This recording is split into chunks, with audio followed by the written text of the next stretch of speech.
Hello everyone. As mentioned in the previous video, I went to the National Railway Museum in York, which holds various famous trains like Flying Scotsman, Mallard, the Intercity 125, and heaps of others. I hope you enjoy the video. Over 10 million passengers take the Eurostar between London, Paris, and Brussels each year. Based on the French high-speed train design known as the TGV, the trains are adapted to run seamlessly across British, French, and Belgian rail networks. To do this, they are fitted with 6 signalling systems, 8 power systems, and 2 radio systems. Even the brand name Eurostar has to work in English, French, and Flemish. The Eurostar holds a British rail speed record of 208 miles per hour. Every part of the train contributes to helping the train achieve this kind of speed. Power cars like this pick up electricity from the overhead wires and the track and send it to the electric motors in the carriages. Sir Kenneth Grange is the very first production Class 43 high-speed train, more commonly known as the Intercity 125. This locomotive was built in 1975, the same year the National Railway Museum opened. Considered Britain's most influential modern locomotive, these powerful engines, which achieve a world record 148 mph top speed, quickly formed the backbone of Britain's high-speed rail routes and revived interest in rail travel after years in the doldrums.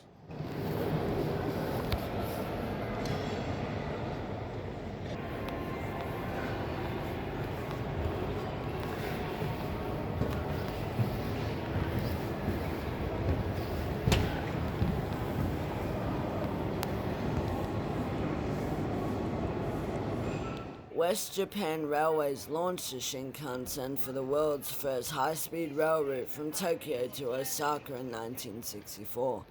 Their streamlined shape prompted the name bullet trains, and this Shinkansen was part of the Zero series, the very first of its kind, and the only one on display outside of Japan.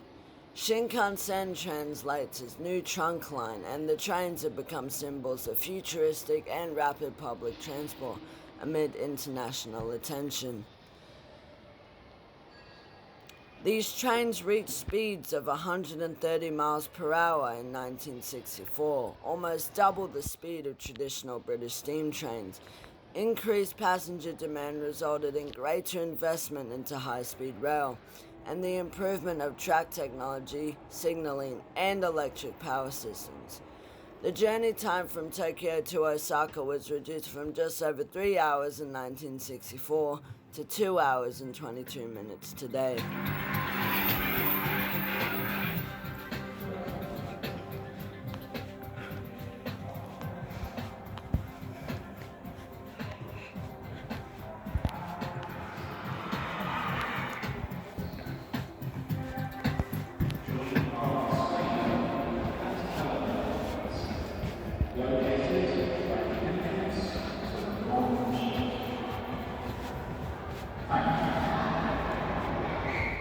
The railways of South Africa have their origins in the foundation and growth of diamond mining companies by European immigrants.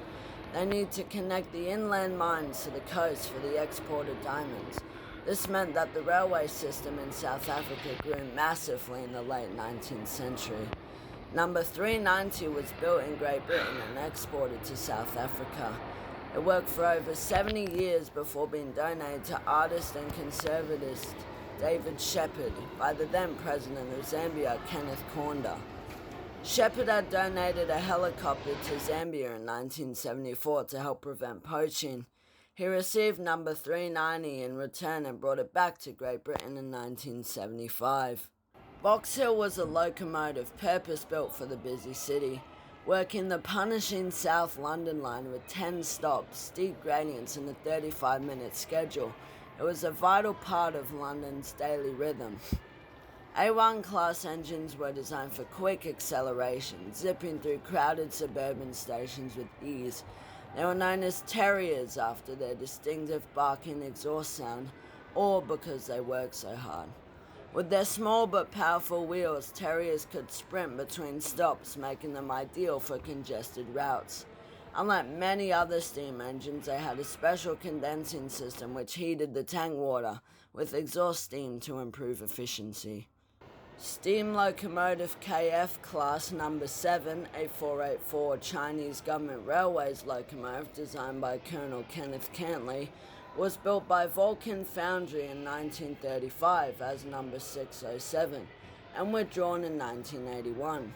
In 1979, KF Number 7 was presented to the National Railway Museum by the Chinese government as a gift from the people of China to the people of Britain. The class was designed to meet the demanding requirements of the Canton to Hankow and Nanking to Shanghai Railway. The locomotives had to combine high power with low axle loading and be able to contend with the low quality of coal and chemically poor water supplies available. They also had to operate in climatic extremes. This is also the largest locomotive at the National Railway Museum. This elegant locomotive featured in films, transported royalty, and started passengers off on glamorous trips to the continent.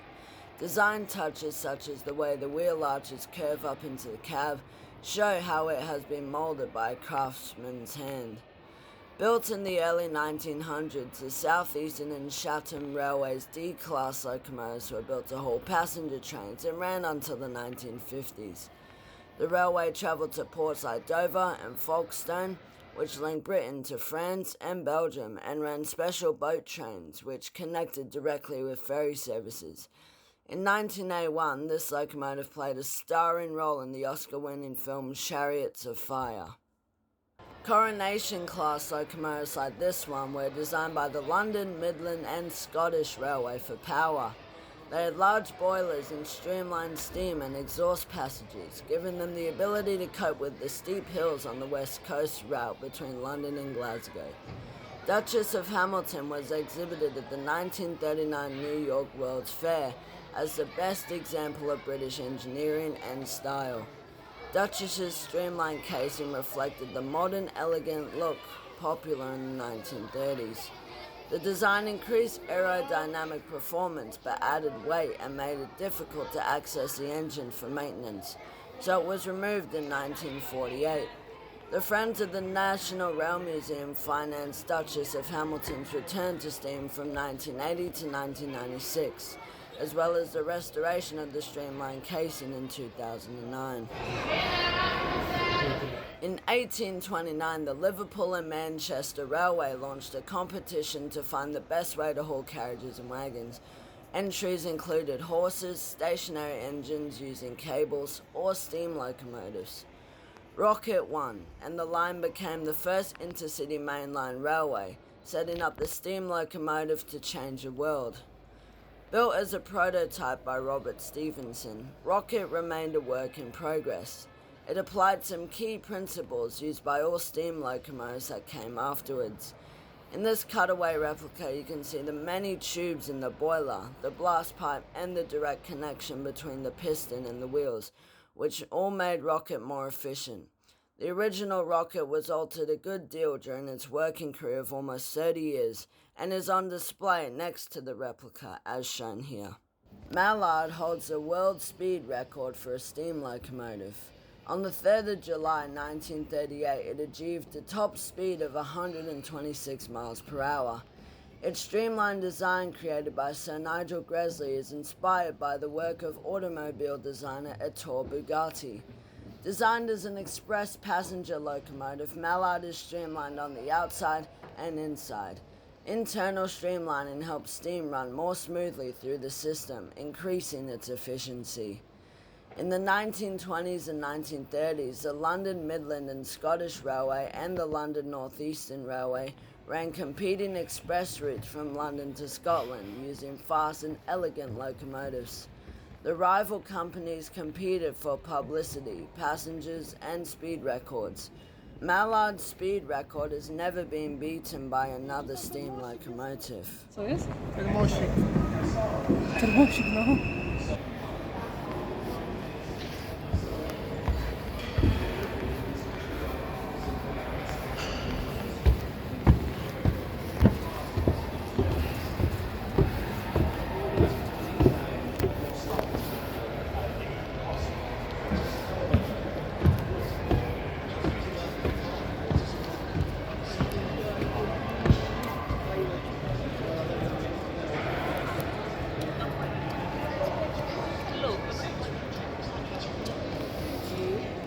After looking around the main hall, I decided to go and check out the new station hall, which had recently opened in 2025, so enjoy some of the various clips from that.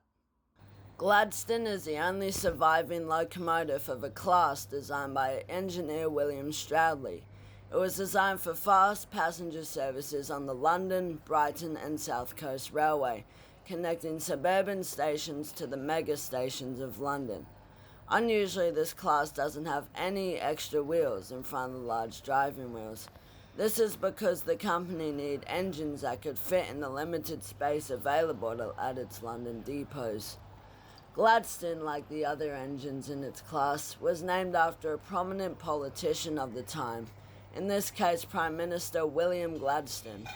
One of the last of the class to be built in 1891 was Cottesloe, named after the first Baron Cottesloe, Thomas Fremantle, who died in 1890. This engine was the first of a powerful new class of 260 locomotives designed by George Hughes for the London, Midland and Scottish Railway. 260 means a locomotive's wheel arrangement, 2 leading wheels at the front, 6 driving wheels in the middle, and none of the trailing wheels that some engines had at the back. Despite being the first one to be built, this locomotive was among the last of the Crabs in service. It was withdrawn just 3 months before its 40th birthday.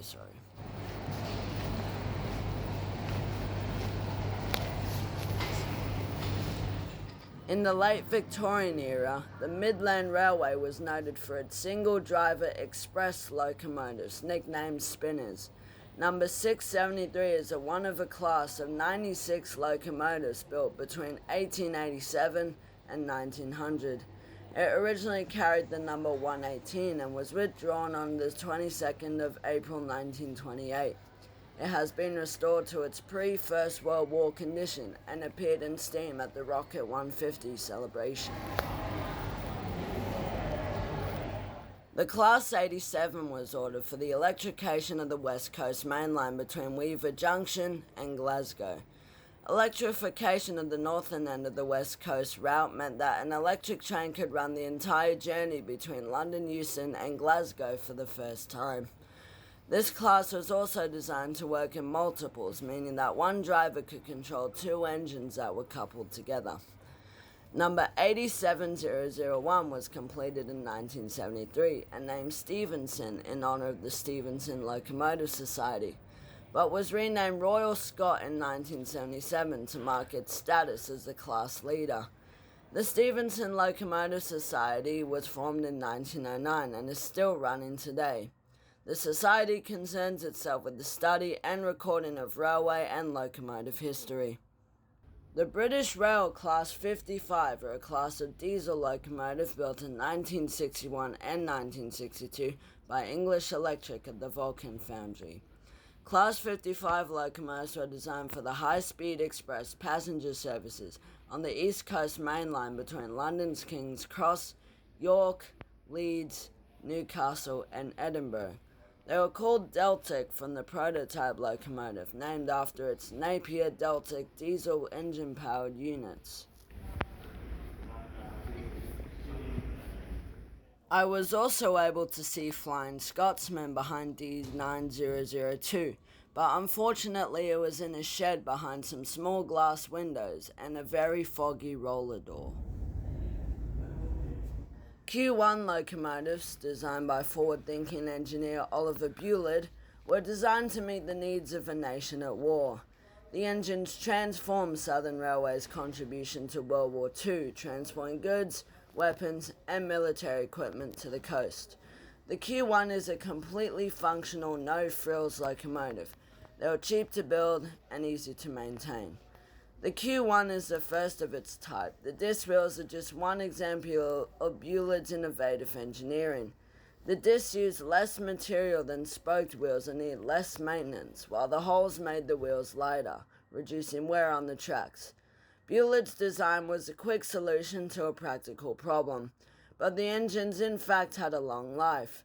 This one worked until the 1960s and was later operated on the Bluebell Line Heritage Railway in Sussex. That was my overview of the National Railway Museum in York. I've wanted to come here for a long time, and it was definitely worth the visit. I think every major rail fan and every person who has an interest in trains should definitely come and check this museum out. And I hope to come back one day in the future and hopefully see Flying Scotsman a little more clearly. Thanks for watching the video.